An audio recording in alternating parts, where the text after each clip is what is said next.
네, 우리 정치를 쉽고 듣고 맛보고 즐기는 투데이 영식당 코너이죠. 오늘도 세 분과 함께합니다.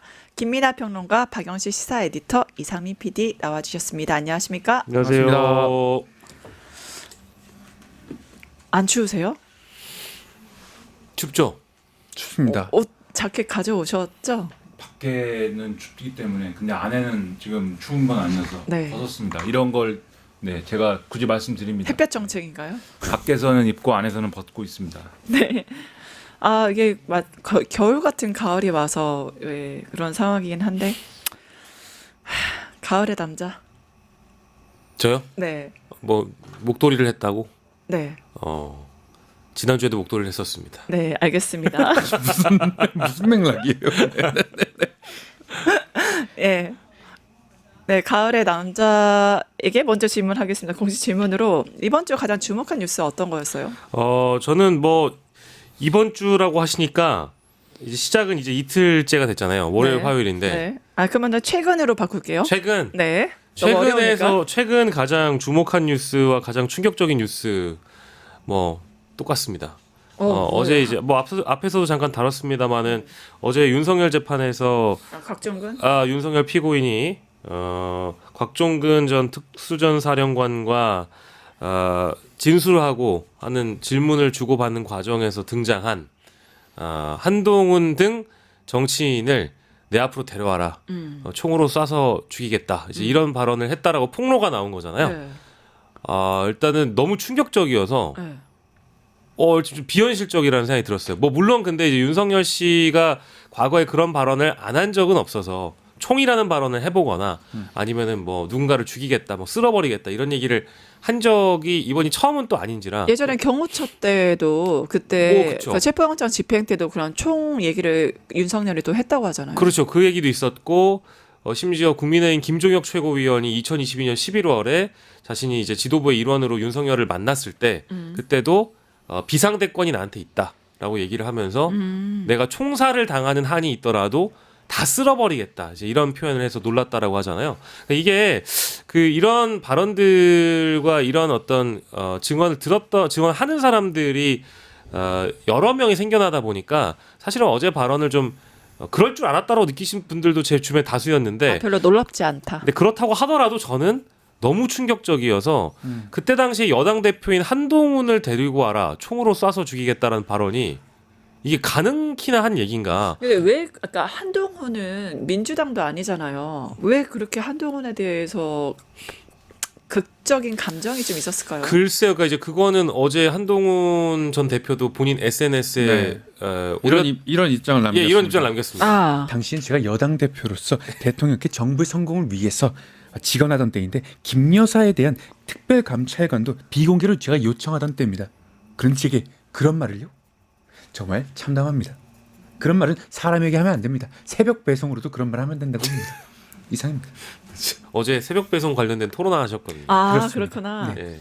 그냥 김건희라는 영린을 건드려서 그렇게 결국에 치게 된 걸까요? 그런 것 같아요. 그때 이제 여당 대표가 되고 나서 언제쯤 윤석열 주변에 친 참모들이 직언이 제대로 안 되다 보니까 여당 대표가 김건희를 누군가를 말려야 되지 않겠느냐 이제 이런 여론들이 이제 팽배하던 시기였고 이제 한동훈 전 대표가 당시 여당 대표로서 이제 윤석열 입장에서 삐딱선 그리고 본인 입장에서는 소신 이제 이런 이제 노선을 좀 갈아탈 때였기 때문에 그때 당시에는 아마 그런 발언이 충분히 나올 수도 있겠다 싶은 거죠. 근데 다만 그렇다고 하더라도 어떻게 총을 가지고 와라 쏴서 죽이겠다는 얘기를 하겠습니까? 네. 그거는 뭐 정말 충격적인 뉴스였다. 네, 그래서 그 말씀 드립니다.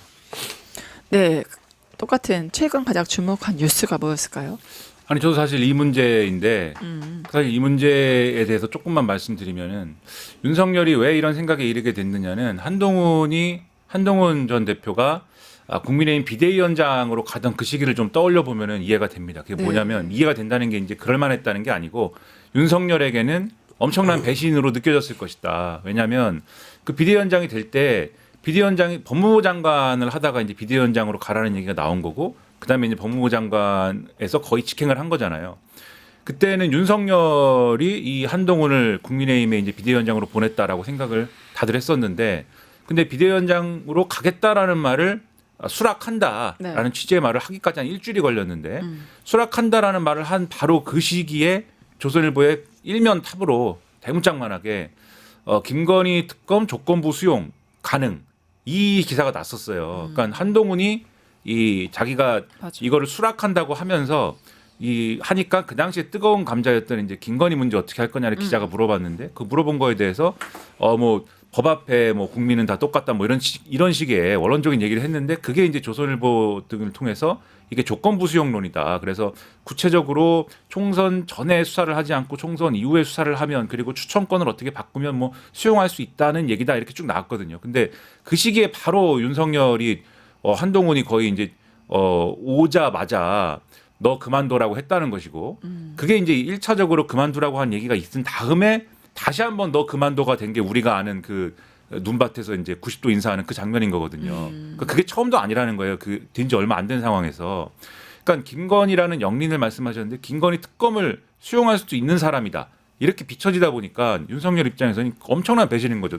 내가 여당 대표까지 지금 시켜주고 있는데 그런데 여당 대표 되자마자 자기 정치를 하려고 나의 사랑 김건희를 건드려 여기서부터 이제 완전히 이제 그 배신자가 된 것이고 그 상황이 계속 진행이 되면서도 한동훈을 어떻게 뭐 여러 가지 접근이 있었겠죠. 김건희가 문자도 보내고 회유하려고도 하고 여러 가지 이런 접근이 있었지만 말을 듣지 않으니까 그 윤석열이라는 사람의 성미에 이건 가만둬서는 안 되겠다까지 갔겠죠. 그리고 우리가 이 추측하듯이 이게 이제 이 불법적인 비상계엄 선포의 핵심 동인이라고 보는 거 아니겠습니까?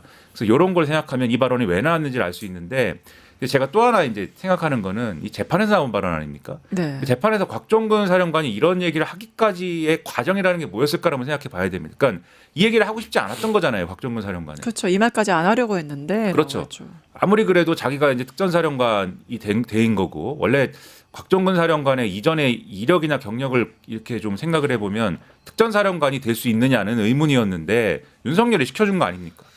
안 될 뻔한 사람을. 거기다가 어쨌든 자기가 모신 군 통수권자인 사람의 아주 뭐랄까 저열한 모습들을 얘기를 해야 되는 거잖아요. 민낯을 공개해야죠. 그렇죠. 얘기는 안 하려고 했는데 왜 얘기를 했느냐.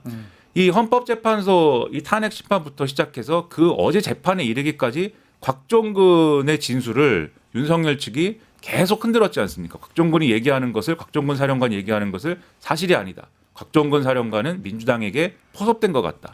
이게 그 당시에 이 불법적인 비상계엄 직후에 김병주 의원 유튜브 출연하고 이런 거 가지고 계속 이것은 민주당의 음모이다라는 식으로 몰아갖고 어제 재판에서도 거의 그랬거든요. 네. 재판에서 계속 곽종근 전 사령관이 10월 1일 날 모임에서 비상대권이라는 말이 나왔다라는 진술을 했는데 그 진술이 또 거짓말이라는 취지로 윤석열이 몰아붙인 거예요.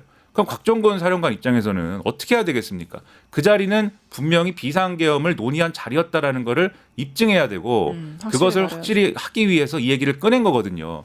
그러니까 윤석열 측이 계속 이 곽종근 사령관을 거짓말쟁이로 모른 거에 대한 어떤 후가가 이런 식으로 나타났다는 점에서 그러니까 이 지금도 이 비상계엄 관련해서 여전히 감싸고 윤석열을 감싸고 이렇게 방어하려는 사람들이 있는데 그래봐야 다 윤석열이 자기 살아남는 데만 이용당하는 것이니까 지금이라도 다 이렇게 그 당시에 있었던 일을 다 낱낱이 고하는 게 올바른 판단이라는 걸 보여주는 그러한 일이었다고 봅니다. 그러니까 작용이 있으면 반작용이 있는 게 당연한 네. 거니까 네. 뭐 김치찌개에 뭐 소맥을 먹었다 막 이런 얘기를 뻔뻔스럽게 윤석열이 하니까 당연히 또 그 어떤 생생한 증언을 하고 그 자리에 오기까지 어려움을 겪었던 곽종근 전 사령관 입장에서는 좀 분노가 치미지 않겠습니까? 네.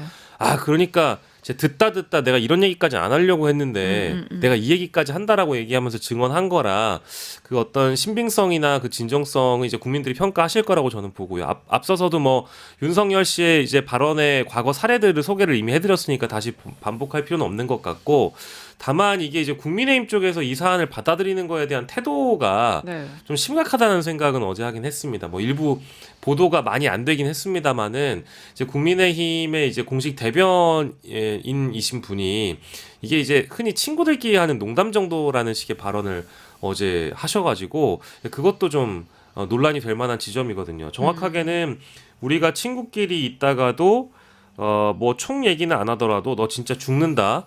뭐 이런 얘기 많이 하지 않냐. 그런 얘기는 왕왕하지 않냐라고 얘기를 하면서 이걸 농담 수준으로 받아들였어요. 그러니까 이제 이게 국민의힘에서 어떤 뉴스가 터지면 너무 아무 일이 아닌 것처럼 치부해버리고 내란을 미화하거나 그냥 뭐 합리화하는 그런 방향의 이런 변명들이 국민들이 어떻게 보실까 이제 그거 한번 좀 고민해봐야 될 것 같습니다. 그냥 뭐 대장부와 쫄장부 차이 아니겠습니까? 대장부는 무슨 일 일어나면 다 내 탓이오. 쫄장부는 니 탓이오. 이미 헌법재판소 재판부터 다 니 탓으로 일관했던 게 윤석열이기 때문에 아마 함께했던 사람도 함께하지 않았던 사람도 많은 배신감을 느끼는 대상이 아니었을까 싶습니다. 어제 뜨거웠던 이슈 재판중지법도 같이 가보도록 할게요. 관련 여러 가지 정말 여당 야당 이 재판 중지법 갖고 뭐 제2의 뭐 계엄이다 이거를 뭐 이재명 방탄법이다 여러 가지 논란이 좀 있었는데 관련 영상부터 먼저 보실게요. 이제부터 민주당은 재판 중지법을 국정안정법, 국정보호법, 헌법 84조 수호법으로 호칭할 것입니다. 더불어민주당은 정청래 대표 등 당 지도부의 간담회를 통하여 국정안정법을 추진하지 않기로 의견을 모았다라는 말씀을 드립니다. 관세 협상과 에이펙의 성과 그리고 대국민 보고대회 등에 집중할 때라는 데 의견을 모았습니다. 그 당 지도부의 간담회를 통해 결정을 하고 대통령실과도 조율을 거친 사항입니다.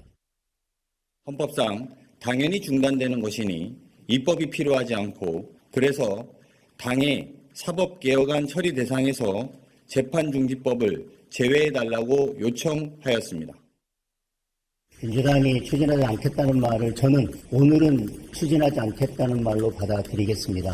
대통령이든 정청래 대표든 누구든 책임 있는 사람이 이재명 대통령 재임 기간 중에 재판중지법을 추진하지 않겠다고 명확한 입장을 밝히십시오. 네, 민주당에서는 재판중지법을 추진한다고 했고 여기서 반헌법적이다 야당이 반발을 했습니다. 근데 갑자기 멈췄죠. 그 이유가 뭘까요? 그러니까 저는 두 가지 측면이 있다고 보는데 첫 번째는 요 어떤 원론적 측면의 문제인데 그러니까 재판중지법을 추진한다고 했으면은 지난 대선 때부터 사실 이 헌법 84조 문제에 대한 해석을 두고 여러 가지 이제 정치권에서 얘기가 있었기 때문에 이 해석을 어떤 좀 이 입법적으로 보완한다라는 측면에서 그래서 요거는 하는 것이다. 요런 이제 일관된 어떤 그 서사를 가지고 초기부터 계속 이것이 사법개혁의 어떤 사법개혁이라기보다도 요런 이제 헌법의 빈 구멍을 메꾸는 어떤 그러한 입법 취지로서 당연히 하는 것이다라는 스탠스를 계속해서 갖고 오면서 네. 사법개혁의 얘기에도 이게 이제 들어가고 이렇게 쭉 왔어야 되는 거거든요. 근데 지난번에 이제 사법개혁 특위 당 사법개혁 특위에서 얘기한 이제 뭐 그런 과제는 이게 포함되어 있지도 않았던 것이고 재판소원도 마찬가지인데 네. 이런 부분들이 이제 마치 이제 어떤 다른 외부적 조건 때문에 이게 하다 안 하다 하다가 어떤 정치적 판단 때문에 이제 하는구나 이런 이제 어떤 해석들을 낳게 한 거죠. 그게 네. 지난번에 이제 서울 고등법원에서 고등법원장 나온 김대웅 판사의 그렇죠. 그 발언 때문이죠. 네. 그렇죠. 그 발언이 나오니까 마치 이게 이재명 대통령의 어떤 그 재판이 재개될 조짐이 있으니까는 야 그걸 막으려고 하는 거구나 이런 인식을 갖게 하는 거거든요. 보는 사람으로 하여금. 근데 그게 아니라 제도적으로 미비한 게 있기 때문에 우리가 보완하는 거다. 이렇게 처음부터 계속 갖고 왔어야 이게 명분이 실리는 건데 그렇지 않았기 때문에 요 부분과 관련돼서는 이재명 대통령 살리기 아니냐 요 여론이 되는 거를 제가 볼 때는 대통령실은 부담스러워했던 것 같고 두 번째는 정무적 판단에 관련된 건데 뭐 어쨌든 간에 이런 여러 가지 우려되는 점이 있다 하더라도 요 어떤 개혁이든 간에 로드맵을 가지고 접근할 필요가 있는 거 아니겠습니까? 그렇죠. 그래서 지금 요게 나온 게 앞서 말씀드린 대로 로드맵에 의하지 않은 측면도 있지만 그 부작용이 극대화될 수밖에 없었던 게 지난주에 대장동 뭐 재판 결과들이 쭉 나왔잖아요. 대장동 재판 결과가 나와가지고 이게 이제 뭐 유죄가 됐는데 이재명 대통령이 여기에 뭐 연루된 거다 안 된 네. 거다 논쟁이 붙지 않았습니까? 네. 이 판결의 어떤 핵심을 가지고. 근데 이렇게 되면은 이 사실 이재명 대통령의 소위 말하는 언론 표현으로 사법 리스크 얘기가 지금 뭐 에이펙 정상회의 이런 이제 이 성과도 있고 그다음에 코스피도 지금 어제 4,200을 넘었는데 돌파했죠. 이런 여러 가지 이제 정권 입장에서 호재가 있는 상황에서 그 호재 얘기가 아니고 이 지금 이 상대가 되는 보수 정치 그러니까 국민의힘이 이 주도하는 국민의힘을 지지하는 이런 사람들은 계속 뭘 얘기하는 거냐면 이재명 대통령의 사법 리스크 때문에 여당이 이런저런 일을 한다. 이재명 대통령이 이렇게 할 것이다 저렇게 할 것이다 이 얘기하는 거거든요. 이재명 방탄법이라고 얘기하죠. 그렇죠. 그래서 성과 부분을 지금 막 얘기를 하고 오늘은 또 이재명 대통령이 시정연설해야 되는데 여기 국회 와야 되지 않습니까? 네. 국회 왔는데 다 그러면 이 얘기를 하고 있으면은 국민의힘에서 다 뭘 하겠습니까? 뭐 팻말 들고 오늘 뭐 아예 안 들어간다고도 얘기를 하는데 그 이재명 대통령 입장에서는 좋은 그림 아니거든요. 그러면 설사 재판중지법 얘기를 하고 싶더라도 이 공면에 할 수 있는 건 아닌데 그렇죠. 좀 안 좋죠. 지금 얘기를 그렇게 하는 바람에 사실 어제 신문들 쭉 보면은 대장동 재판 기사가 이만큼 있고 그 밑에 그런데 여당이 재판중지법 한다. 이게 같이 붙어서 쭉 나왔단 말이죠. 그러니까 이게 상대의 프레임을 강화해주는 그런 이제 효과를 오히려 발생시킨 거기 때문에 이 지점에서 정무적 판단이 필요했는데 그게 부족했기 때문에 결국은 대통령실이 직접 나와가지고 저렇게 결국은 이게 또 당과 여당 간의 어떤 충돌설, 당과 여당의 어떤 뭐 엇박자 이런 거로 갈 거 아닙니까? 그래서 결국은 이 정무적 판단에 문제가 있었다라는 게 이번에 이제 당의 정무적 판단에 대해서는 여러모로 아쉬운 점이 드러나는 거죠.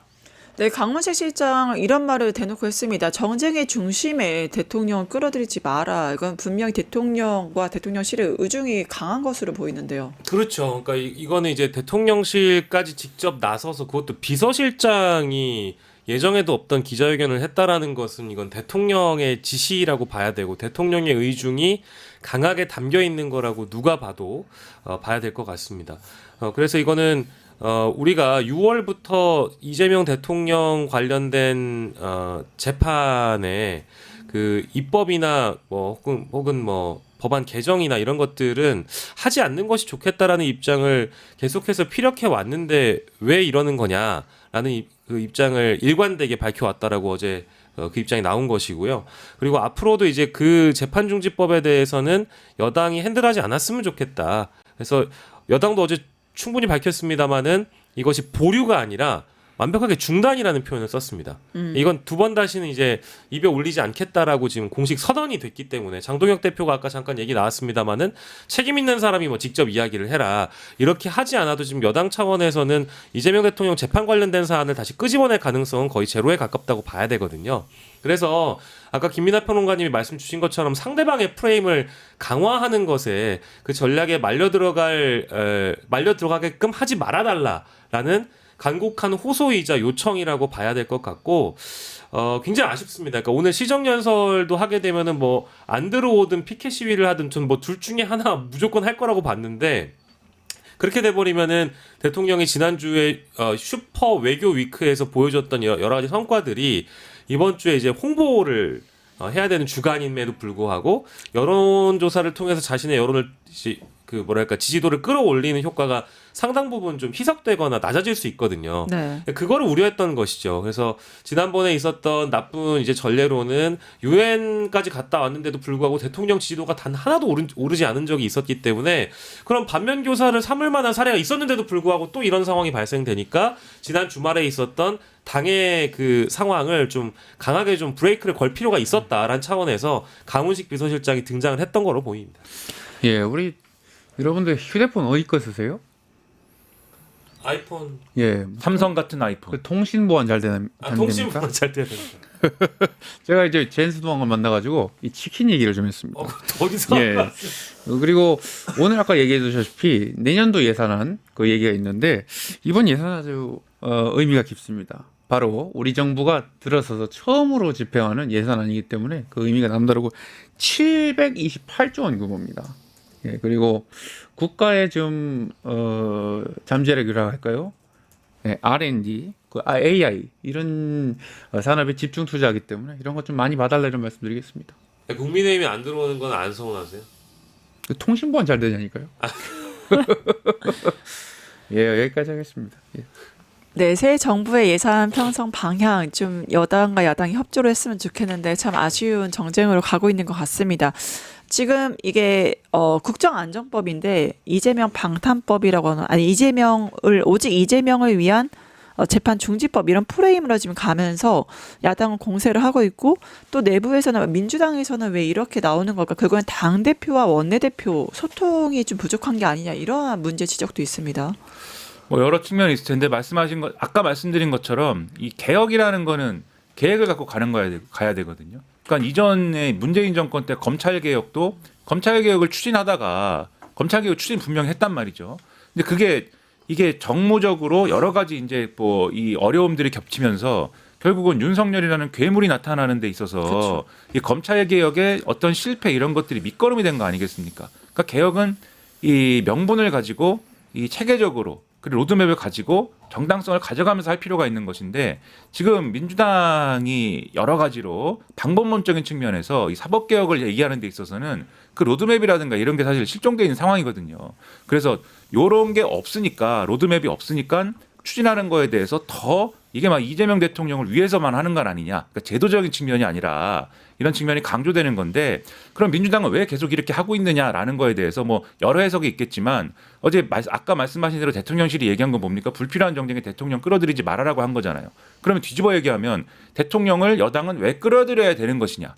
그러니까 왜 대통령에 관한 여러 가지 이제 뭐 그게 법이 됐든 뭐 개혁이 됐든 이런 걸 주장할 때 왜 항상 이재명 대통령의 사례를 가지고 이 개혁을 추진하는 것처럼 보이게 만들려고 하느냐. 저는 그거는 일종의 과잉 충성인 건데 네. 그 과잉 충성의 경쟁들은 왜 일어나는 거냐? 결국은 지방선거 때문이거든요. 지금 1차적인 변수는 지방선거를 이 앞에 두고 있는 상황에서 권력을 항상 잡게 되면 여당이 잡게 되면 내부 분열이나 이런 게 항상 있습니다. 그래서 역대 문재인 정권 때도 그랬던 거고 뭐 이전에 참여정부 때도 그랬던 거고 정권 잡으면은 그 다음에는 항상 내부 분열이에요. 자기들끼리 이렇게 반목하고 이런 게 생기는데 거기에 이번에 그런다라고 하면은 핵심적인 어떤 그러한 갈등의 요소가 될 만한 게 지방선거죠. 네. 지방선거 공천 둘러싸고 네. 어느 방향으로 갈 거냐 뭐 이런 거 가지고 분명히 싸울 거 아닙니까? 근데 그렇게 싸우지 않게 하는 이 좀 단계적인 방법이 외부의 적을 확실히 상정을 해서 이 적을 상대해야 된다라는 어떤 프레임을 가지고 가야 이게 어느 정도의 단결이 되는 거거든요. 근데 그 지금 외부의 적을 뭐 국민의힘이나 윤석열은 사실은 이미 이제 요 여의도 정치에서는 녹다운 된 것이고 나머지는 괴멸 우리가 상태죠. 그렇죠. 나머지는 우리가 사법적으로 어떻게 처리하는 얘기 남은 거잖아요. 그래서 요거를 지금 사법부 조희대 코트를 놓고 왜냐하면 조희대 대법원이 이재명 대통령의 선거법 위반 사건에 대해서 그렇게 이상한 판결을 했으니까 마침 요게 있으니까 요거를 가지고 여러 가지 이제 어떤 외부의 적을 만드는 방식으로 지금 민주당을 하나로 똘똘 뭉치는 그런 과정으로 가고 싶은 건데 근데 그러한 장점이 있는 그 뭐 먹힐 수 있죠. 그러한 어떤 전략이. 근데 그러한 장점이 있는 반면 지금 보는 것처럼 이재명 대통령이 국정 운영을 추진하는 데 있어서는 이게 부담이 되는 측면도 분명히 있기 때문에 이런 거에 대해서는 아까도 말씀드린 정무적 판단이라는 게 작동해야 되는데 그 점이 지금 미비한 점이 이런 사태를 낳았다. 그래서 정청래 대표나 뭐 당 지도부가 이재명 대통령에 대한 어떤 심판을 한번 키워보자 이렇게 생각했겠습니까? 그건 아닌 거죠. 하지만 그렇지 않다는 거에 대한 의도가 항상 이런 결과로 뭐 좋은 결과로 나오는 건 아니니까 유능함이라는 게 더 필요한 것이다 이렇게 말씀드리겠습니다. 근데 안 그래도 참 뭐랄까 대한민국에 이슈가 많은데 그 뭐 충격적인 사건 사고들도 많고 특검 내용도 많고 재판 내용도 많고 다뤄야 될 게 많잖아요. 저희가 지난주에 만나고 나서 지금 에이펙 끝나고 지금 처음 만나는데 이 뉴스 인사이더 대본이 말을 해주고 있습니다.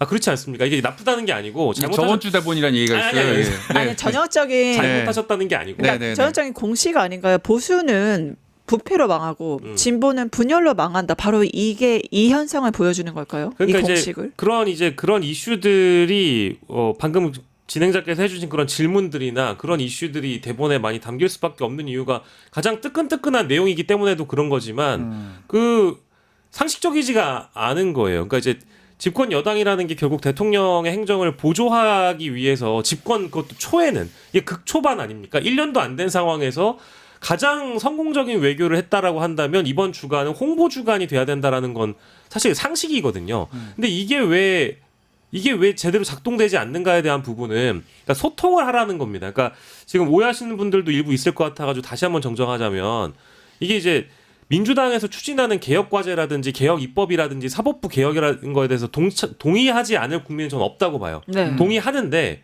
시적절하게 낄 때 끼고 빠질 때 빠져달라는 얘기를 하는 거거든요. 그러면 그건 조율을 해야 되거든요. 네. 그럼 대통령실과 소통해서 조율한 다음에 불협화음이 아니라 화음을 내달라는 겁니다. 그래야 성과가 더 잘 홍보가 되겠죠. 근데 이제 주말 사이에 이런 일이 있다 보니까 비서실장까지 직접 나서가지고 이런 기자회견을 왜 자처했겠느냐. 그걸 한번 고민을 해봤으면 좋겠습니다. 여당에 계신 모든 의원분들이 이거는 머리를 맞대고 고민을 해봐야 된다.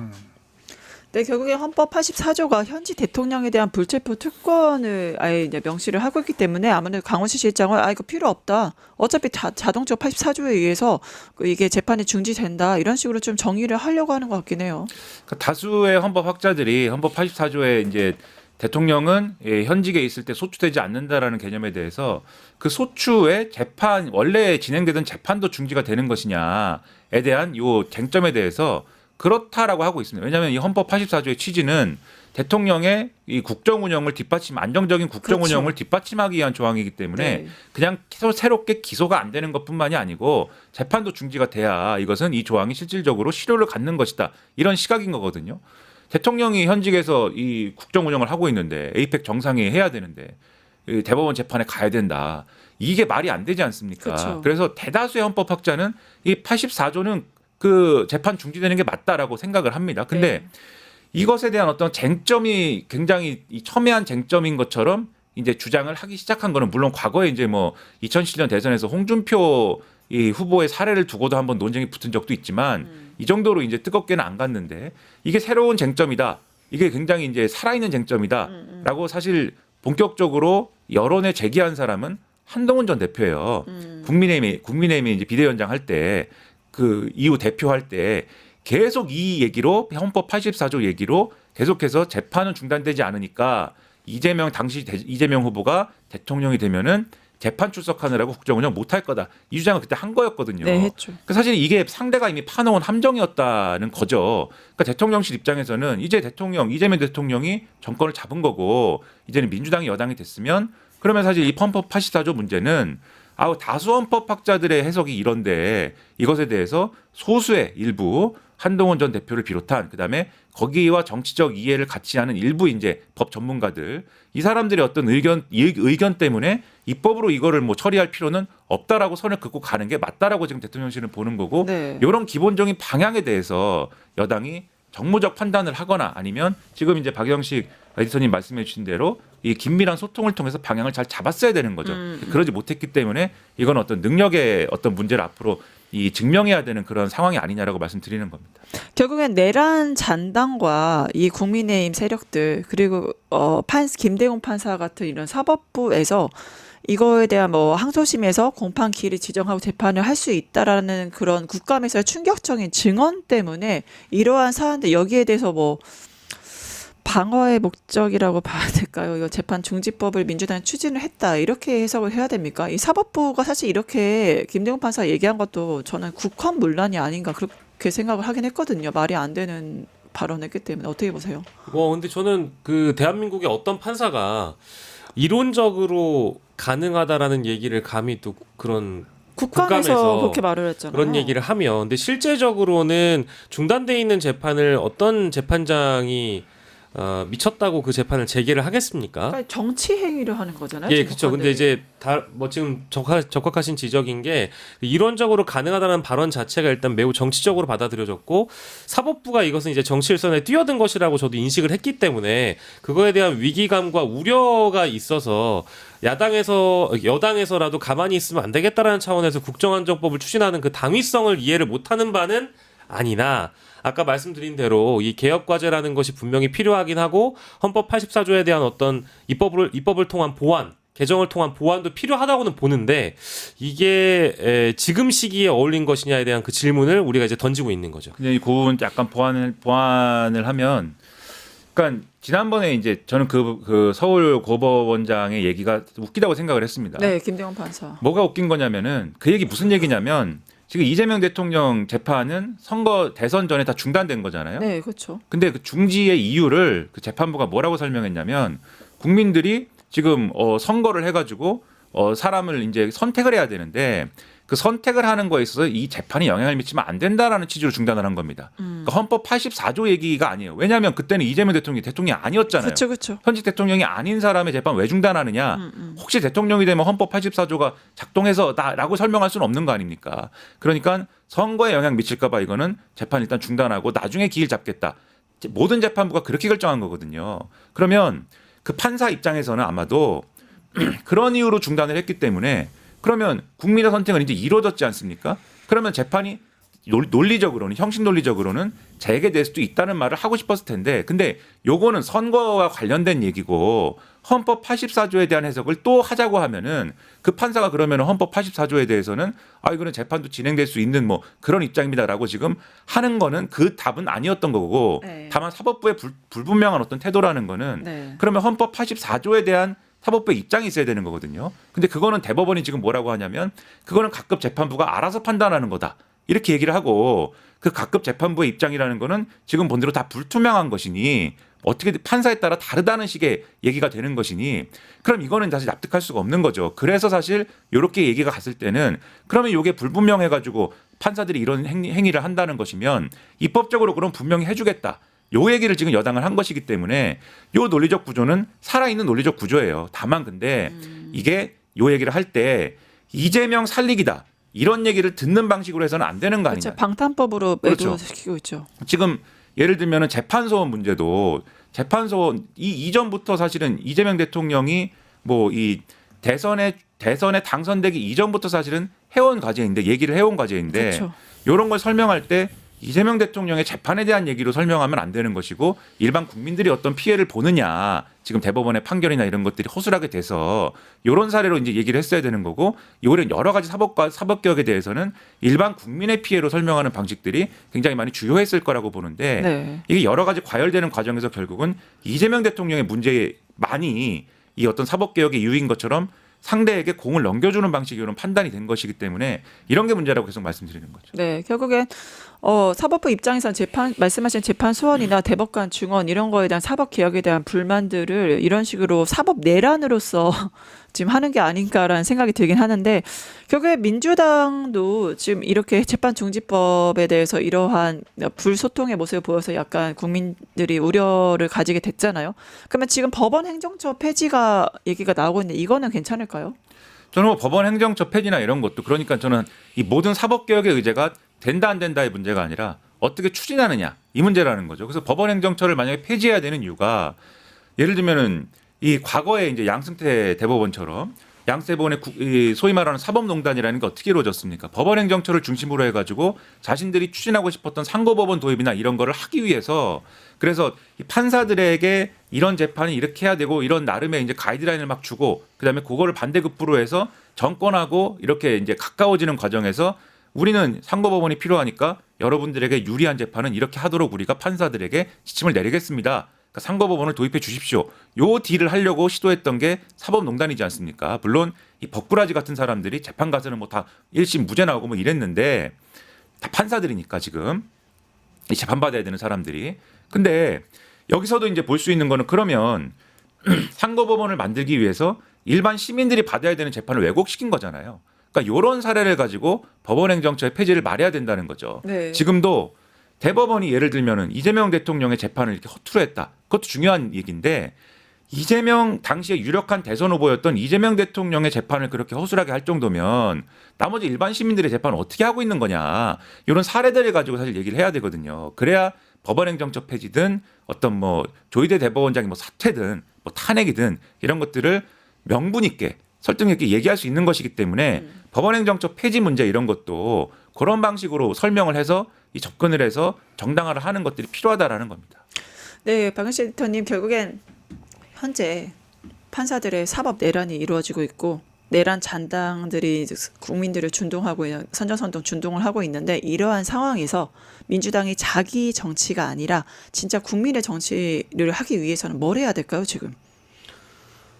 저는 일단은 뭐 개혁도 개혁입니다만은 임기 초반에 대통령 지지율을 회복을 시키는 것이 뭐 물론 이제 임기 아주 초반이었죠. 그러니까 당선되고 나서의 지지율까지도 만들어 놓고 그 이상으로 대통령의 지지율을 만들어 놓는 것이 사실 민주당에게도 나쁠 게 하나 없다라는 생각이 드는 거예요. 그러니까 지금은 대통령이 경제 안정과 이 국정 운영에 대한 안정성을 만들어가는 과정이지 않습니까? 지금 사실 임기 5년 중에 발단이라고 봐도 되는 지금 상황인데 너무 이제 여러 가지 이슈들이나 이 어떤 개혁 과제들에 대한 이 어떤 전선의 확대 이게 벌어지다 보니까 선택과 집중이 제대로 이루어지지 못하고 있다라는 느낌이 하나가 드는 것이고 그리고 두 번째는 이게 대통령의 지지율이 같이 올라가면은 여당의 지지율도 함께 동반 상승되는 효과가 분명히 존재하거든요.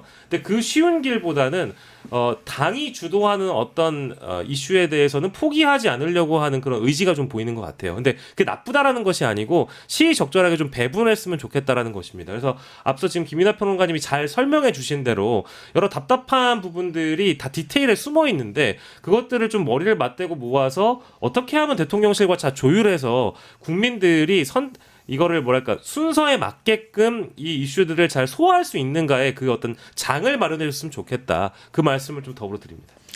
네, 결국에는 일도 사랑도 타이밍이 참 중요한 것 같습니다. 이제 오늘 투데이 영식당 여러 사안들 같이 지켜봤고요. 오늘 같이 함께해 주신 세 분 감사드립니다. 여기까지 진행하겠습니다. 고맙습니다. 감사합니다. 유튜브 구독하고 실시간 채팅과 댓글을 남기시면 매일매일 7천 TTCO를 드립니다. 참여 방법은 통통물 어플을 다운로드하고 회원가입과 로그인을 해주세요. 마이페이지에서 나의 회원 고유 번호를 복사해주세요. 유튜브 구독 후 실시간 채팅이나 댓글창에 고유 번호를 한 번만 입력하면 준비 끝! 지금 유튜브 채팅과 댓글 쓰기 참여하고 실천 TTCO 받아가세요.